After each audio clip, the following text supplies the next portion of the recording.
Mardi 23 mars 2021, une journée très chargée pour le président de la République et président en exercice de l'Union africaine, Félix Antoine Tshisekedi Tshilombo. C'est quasiment un ballet diplomatique ouvert à la cité de l'Union africaine par une délégation américaine du département d'État conduite par l'ambassadeur Donald Booth, qu'accompagnait l'ambassadeur des États-Unis en RDC, Mike Hammer. C'est en toute sérénité que le chef de l'État, assisté par son directeur de cabinet, Guilain Nyembo, la ministre des Affaires étrangères, de son conseiller diplomatique ainsi que de son mandataire spécial, a échangé avec la délégation américaine. Au menu, le suivi de la conversation téléphonique que le chef de l'État a eue il y a peu avec la vice-présidente des États-Unis, Kamala Harris, ainsi que la présidence de la RDC à l'Union africaine.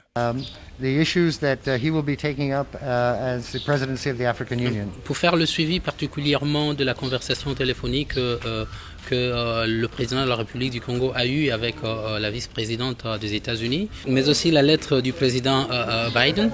Et nous allons nous engager pour des questions qui concernent la paix. Nous avons parlé de beaucoup de questions.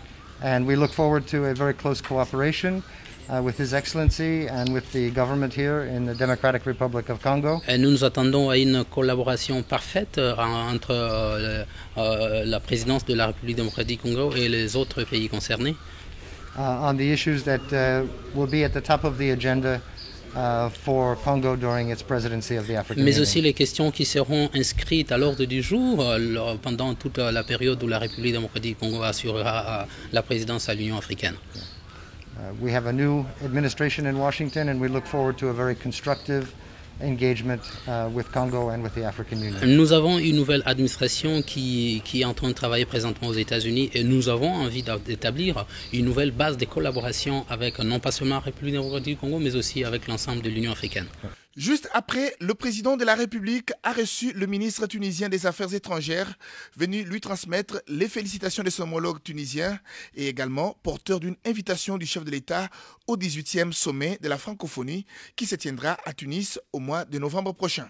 Voilà, c'était un très grand honneur d'être reçu ce matin par Monsieur le Président de la République. Et puis je lui ai transmis, n'est-ce pas, les salutations fraternelles de son frère, n'est-ce pas, le président Kais Saïed, président de la République tunisienne, et une invitation pour son Excellence à prendre part, n'est-ce pas, au 18e sommet de la francophonie qui aura lieu en novembre 2021. J'ai également transmis à Monsieur le Président une lettre de félicitations que Monsieur le Président de la République tunisienne adresse à son frère, le président Tshisekedi, pour sa présidence de l'Union africaine. Nous avons également passé en revue la coopération bilatérale entre la Tunisie et la RDC.